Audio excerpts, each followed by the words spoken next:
Hello అందరికీ, ఈరోజు recipe వచ్చేసి meal maker masala curry.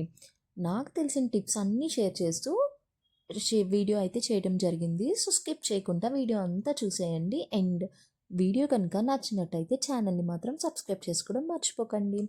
First masala కోసం ఒక మిక్సర్ జార్ తీసుకొని అందులోని ధనియాలు, జీలకర్ర, మిరియాలు, వాటితో పాటుగా ఒక 1 ఇంచ్ వరకు దాల్చిన చెక్క అండ్ ఇలాచీ, ఒక 2 ఇలాచీ, 2 లవంగాలు, అలాగే ఒక 1 ఇంచ్ వరకు అల్లం ముక్క, వెల్లుల్లి అండ్ పచ్చి కొబ్బరి అండ్ పచ్చి వేరుశెనగ గుళ్ళు ఇవన్నీ వేసి మెత్తగా పేస్ట్ చేసుకొని ఉంచుకోండి. దాని తర్వాత ఒక 15 నిమిషాల పాటు వేడి నీటిలో నానబెట్టిన మిల్ మేకర్ని ఇలాగా పిండేసుకొని పక్కన ఉంచుకోండి. ఇప్పుడు స్టవ్ మీద ఒక పాన్ పెట్టుకొని ఆయిల్ వేసుకొని ఈ మిల్ మేకర్ని అన్నీ యాడ్ చేసుకొని కొంచెం వాటర్ ఏదైనా ఉంటే అదంతా పోయినంత వరకు ఒక్కసారి ఫ్రై చేస్తే సరిపోతుంది. ఇప్పుడు పక్కకు తీసేసుకొని ఒక పెద్ద 2 ఉల్లిపాయలు తీసుకొని చిన్న చిన్న ముక్కల కింద కట్ చేసేసుకోండి. దాని తర్వాత అదే ప్యాన్లోని కొంచెం ఆయిల్ వేసుకొని జీలకర్ర అండ్ ఒక బిర్యానీ ఆకు అండ్ ఒక పచ్చిమిర్చి కూడా వేసుకొని బాగా ఫ్రై చేసుకోవాలి. ఇది ఫ్రై అయిన తర్వాత అందులోకి మనం కోసి పెట్టుకున్న ఉల్లిపాయ ముక్కల్ని కూడా యాడ్ చేసుకొని ఒక్కసారి ఫ్రై చేసుకొని అందులోని పసుపు, ఉప్పు కూడా వేసుకొని బాగా వేయించుకోవాలి.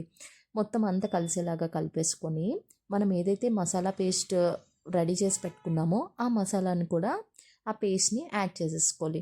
కొంచెం వాటర్ కూడా వేసుకోండి. ఇక్కడే మన మెయిన్ టిప్ ఏంటంటే మన మసాలా ఎంత బాగా ఫ్రై అయితే అంత బాగుంటుంది.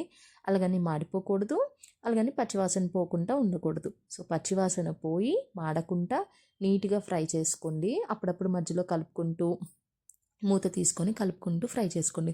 దాని తర్వాత ఒక 2 టమాటాల వరకు చిన్న ముక్కల కింద కట్ చేసుకొని యాడ్ చేసుకొని అవి కూడా మెత్తగా మగ్గించుకోవాలి.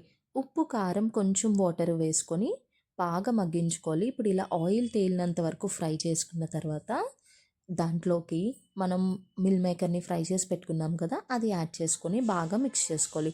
మిక్స్ చేసుకున్న తర్వాత అందులోని కొంచెం వాటర్ యాడ్ చేసుకొని ఈ మిల్ మేకర్ని బాగా కుక్ చేయండి.